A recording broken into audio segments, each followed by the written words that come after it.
Hello दोस्तों, कैसे हैं आप? मैं आपका दोस्त रितेश और आज मैं आपके लिए लाया हूँ कुछ सच्ची डरावनी कहानी। तो अगर आप भी डरावनी कहानियों के शौकीन हैं तो मेरे चैनल को अभी सब्सक्राइब करें, क्योंकि मैं आगे भी आपके लिए ऐसी डरावनी कहानियाँ लाता रहूँगा। तो अपने अपने हेडफोन लगाएं और खो जाएं खौफ की दुनिया में। ये बात उन दिनों की है जब मेरे दादा एक छोटे बच्चे थे। उनकी उम्र करीब 11-12 साल रही होगी। यूं तो वो उम्र दादाजी के पढ़ने की थी, लेकिन क्योंकि हम एक छोटी जाति से थे, इसीलिए उन दिनों उनको स्कूल में पढ़ने नहीं दिया जाता था। इसलिए दादाजी अपनी माँ के साथ ही खेतों में मजदूरी करते थे। आगे की कहानी में मैं अपने दादाजी की माँ को भी दादी ही बोलूंगा। साथ ही मैं आपको बता दूं कि हमारे कास्ट के लोग गरीब तो होते हैं, लेकिन बहुत मजबूत होते हैं। गर्मियों की चिलचिलाती धूप में जहां कोई आम इंसान 5 मिनट भी ना खड़ा हो पाए, वो बीच खेतों में बिना किसी छांव के घंटों घंटों तक मजदूरी करते थे। पीने का पानी तक भी बहुत ही मुश्किल से नसीब होता था। तो एक शाम हर रोज की ही तरह दादाजी अपनी माँ के साथ खेत में दिन भर मजदूरी करके शाम को घर वापस आ रहे थे। दादाजी छोटे बच्चे तो थे ही, इसीलिए वापस आते हुए उन्होंने एक खेत से ही 3-4 लंबे लंबे गन्ने तोड़ लिए थे, जिनको वो अपने कंधे पर रख के ला रहे थे।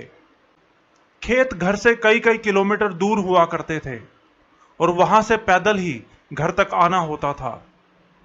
तो वापस आते हुए रास्ते में दादी जी को टॉयलेट जाने की जरूरत महसूस हुई, तो वो वहीं पास ही के एक पेड़ के नीचे टॉयलेट करने लगीं। दादाजी भी थोड़ा सा ही आगे खड़े थे, कंधों पर लंबे लंबे गन्ने उठाए हुए। थोड़ी देर बाद दोनों घर पहुंच गए, लेकिन घर पहुंचते ही दादी अजीब अजीब हरकतें करने लगीं। वो किसी आदमी की शैतानी आवाज में चिल्ला रही थी कि इसकी हिम्मत कैसे हुई मेरी जगह पे आने की, मैं तो इसे वहीं मार देता। मैं तो बस इस राक्षस से डर गया जो लंबे लंबे डंडे लेकर मेरे सामने खड़ा था। ये राक्षस नहीं होता तो मैं इसे वहीं खत्म कर देता। बोलते हुए दादी जी के मुंह से झाग निकल रहे थे और उनकी आंखें बिल्कुल ऊपर घूम चुकी थी। मतलब कि आंखों का सिर्फ सफेद वाला हिस्सा ही दिख रहा था। आंखों की काली पुतली बिल्कुल गायब हो चुकी थी। गांव देहात में भूत प्रेतों जैसी चीजों को बहुत माना जाता है, इसलिए उनकी हालत देखते ही सब समझ गए कि उन पर कोई ऊपरी हवा आ गई है। आस पड़ोस के लोग इकट्ठा हुए। कुछ ने बोला कि मंदिर ले चलते हैं, लेकिन मंदिर गांव के दूसरी तरफ था, जहां ऊंची कास्ट वालों के घर थे और उनके वहां जाने की सख्त मनाही थी। किसी को कुछ समझ नहीं आ रहा था कि क्या किया जाए। उधर दादी की हालत भी बिगड़ती जा रही थी। वो घर के सारे बर्तन उठा उठाकर फेंकने लगी थी। छोटे मोटे टोटके भी किए गए, जैसे चप्पल सुंघाना, नमक मिर्च करना, लेकिन किसी का कुछ फायदा नहीं हुआ। उनके हाथ पैरों की खाल फटने लगी थी, जैसे कि खाल के नीचे से बहुत ज्यादा प्रेशर पड़ रहा हो। वो बार बार मेरे दादाजी की तरफ इशारा करके बस एक ही बात बोले जा रही थी कि मैं देखता हूं तो कब तक इसको बचाएगा। जबकि दादाजी तो खुद छोटे से बच्चे थे और वो उनको ऐसा क्यों बोल रही थी, ये बात किसी को समझ नहीं आ रही थी। गांव के बाहर एक पीर बाबा रहा करते थे। उनको सब सैयद बाबा बोला करते थे। उनकी मजार आज भी गांव के बाहर मौजूद है। सैयद बाबा को बुलाया गया। हमारा घर ऐसे बना हुआ था कि घर तो छोटा सा था, लेकिन घर के सामने एक काफी बड़ा खुला आंगन था, जहां दादाजी अपनी गाय भैंसे वगैरह बांधा करते थे और आंगन के चारों तरफ एक मिट्टी की दीवार से बनी बाउंड्री थी। आप यकीन नहीं करेंगे, लेकिन सैयद बाबा ने जैसे ही आंगन में पैर रखा, वहां बंधी सारी भैंसें बुरी तरह इधर उधर भागने लगी, रस्सी तोड़ने की कोशिश करते हुए। शायद उनको किसी खतरे का एहसास हो गया था।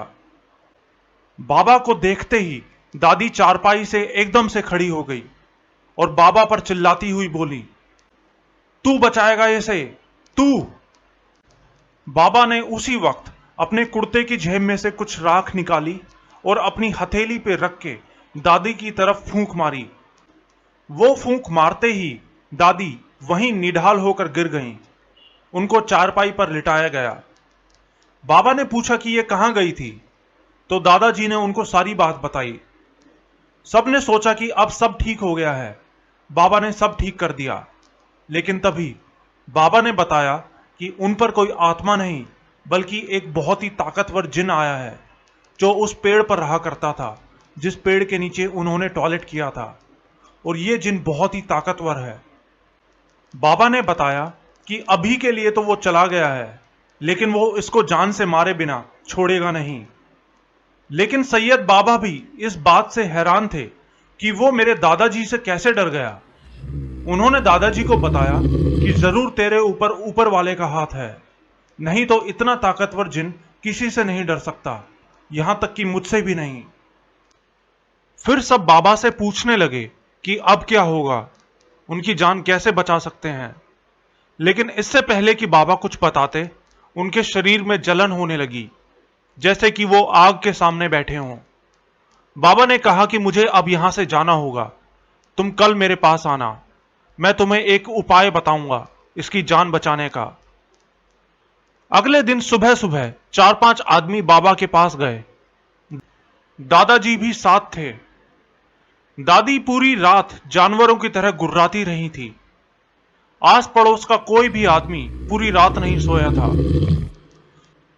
वो लोग बाबा जी के पास पहुंचे तो उन्होंने उन सबके सामने एक दिया जलाया और कुछ मंत्र पढ़ते हुए एक नींबू काटा, और सबकी आंखें फटी की फटी रह गईं, ये देख के कि नींबू के अंदर से खून निकल रहा था।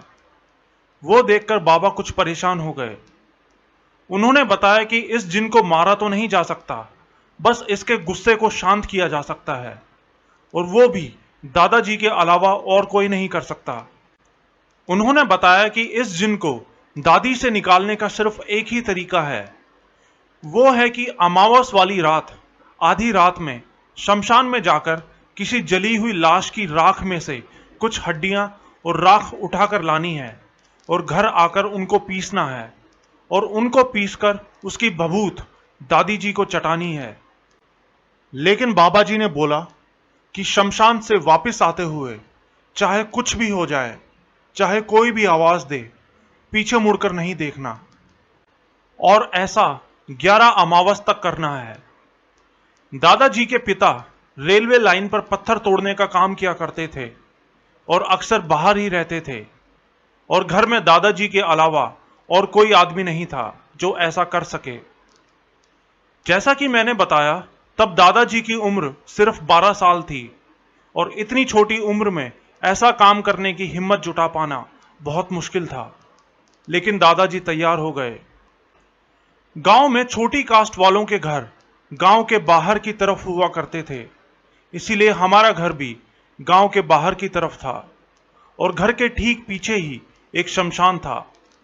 शमशान हमारे घर के इतना करीब था कि वहां जलती हुई आग भी हमारे घर से साफ देखी जा सकती थी।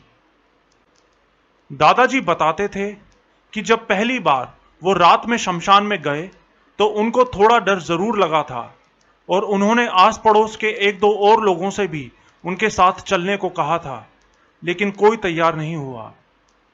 अमावस की रात, घुप अंधेरा, ना कोई रोशनी ना कोई लाइट।